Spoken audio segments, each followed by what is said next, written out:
Hello, how you lot doing? It's your boy TEW back at it again with more Ring of Honor 2017. We are in February week 2 and we finally moved out of New Jersey and the Building 4 West. We're now in New York and we're in the Carrier Theatre for 413 seats.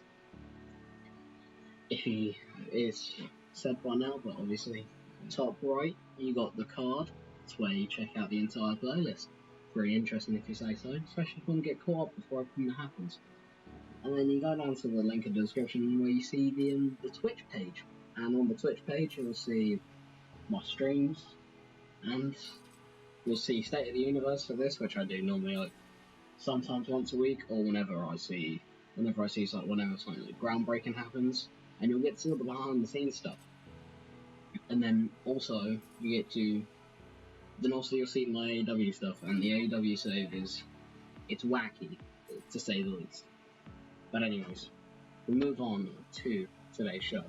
As I've said, 413 people in the New York Carrier Theatre, and to kick off the show, obviously, it's the pre-show. And the pre-show about that terrible wrestling and nonsense crowd heat, Tessa Blanchard defeated Kira Hogan by figure 4. Nothing really else to say. Tessa with a 23, Kira with a 26. Kira also gets a debut and a gimmick and the toughest match here. Moving on. We get British Strong Style's first ever trios match together in Ring of Honor. I know it's happened elsewhere, but it's the first one in Ring of Honor, where they defeat the Rebellion in 16:37 after a Tiger Suplex from Pete Dunne on Kenny King. Yes, the Rebellion of the Jobber team. We'll move on. We get a 46, that's not too bad, with Garza Jr. defeating Bob Evans with an El Moreto. I'm not going to pretend to say that, but that's a lot better than I expected, if I'm being honest with you. So, to be honest, it's just a pretty good thing overall. I can't really say much. Good match, the 37 from Bob and the 47 from Garza. They are 46.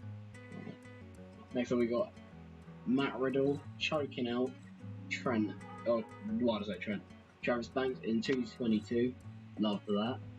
Obviously by the guillotine choke. Travis with a 45. Riddle with a 31. Not the worst overall, but hey, can't really complain a lot of the time. It's a solid match, and we move on to PJ Black defeating Colt Cabana. There you go. PJ Black, it was far too short, but it was a solid match, 41.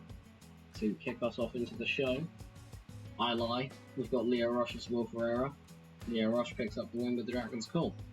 36 from Leo, 24 from Will. Solid match. To be fair, 33 expected.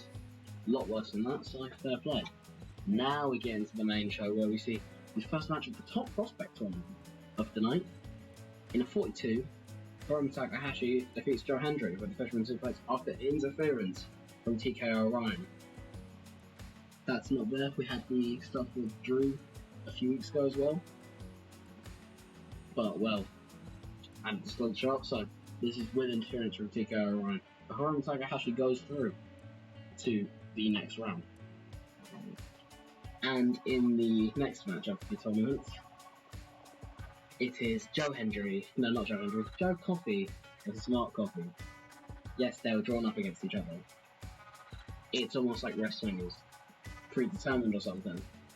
So, Joe Coffey defeats Mark Coffey with a German. There you go, really. 36 from Joe, 33 from Mark. Obviously, but it went on a little bit too long. Okay, the original match was going to be 20 minutes, but Mark Coffey can't work 20 minutes, so he put it, and then he couldn't work 15, so he put him down to 10. And here we are. This is why he's not the singles guy. We move on to Stephen Amell, everyone's favourite, as he says thank you after a hard-fought battle from the Coffey brothers. We've completed the first round of the Hot Prospect Tournament. And because the final was at the anniversary show, we can't really fit in all the matches on the anniversary show. So we're gonna have the quarterfinal and the semi-final on a special that we're gonna that's gonna be the next episode. That's gonna be this Friday, and it's gonna be a special that's just gonna be completely. It's gonna be the entire tournament. It's gonna be the entire rest of the tournament besides the final, which will be contested at the anniversary show. The reason I did that was just because I started the tournament late, because I didn't realise I was gonna do it. I didn't have enough time to book around it, and I didn't want to start like double booking workers just on ordinary TV. But whereas if it's a show, if it's like an event, then I can see myself double booking people just to play. Anyways, we move on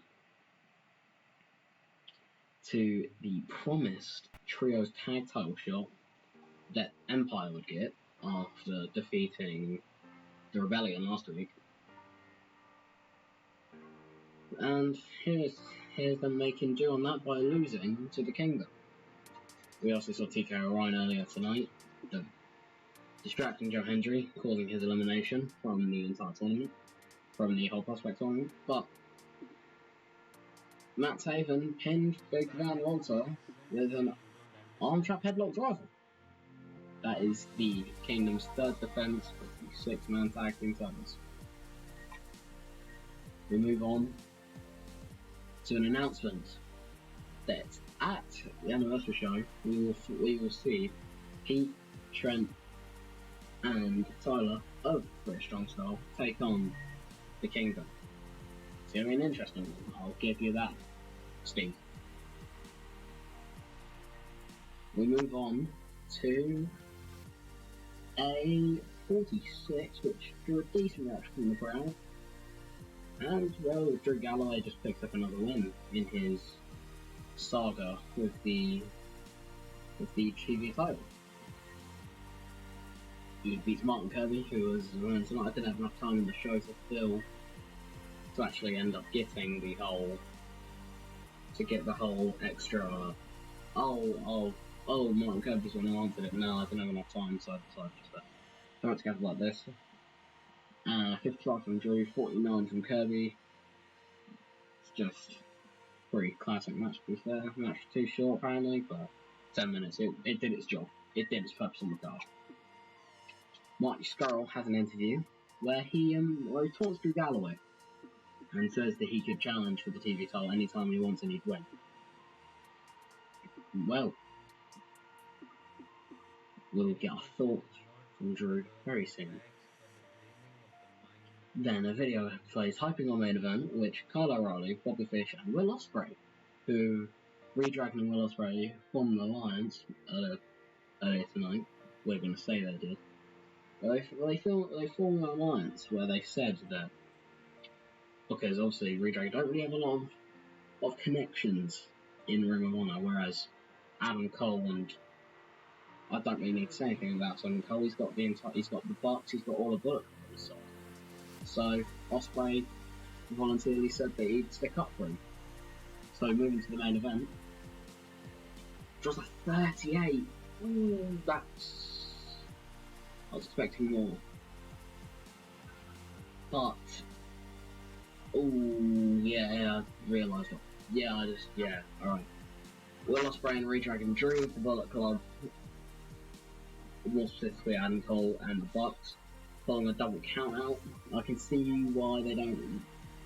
I just remembered that Ring of Honor hates double count outs. Whoopsie daisy. But yeah, the match was a little too short, but I didn't really have enough time to try to book everything, so here we are, and we had to make space for the final segment of the night,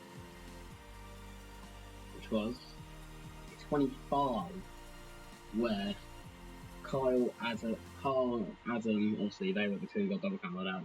They were squaring off. They were squaring off on the outside after they both got counted out, and they just start battering each other. The Bucks and the other two members of the whole posse, they weren't originally gonna start brawling. They were trying to talk both of them out of fighting, but at the end of the day, it's the end of a go home show. You've got to end up an absolute battering. So the two the two warring factions, quote unquote, just try and kill each other. And that ends our show.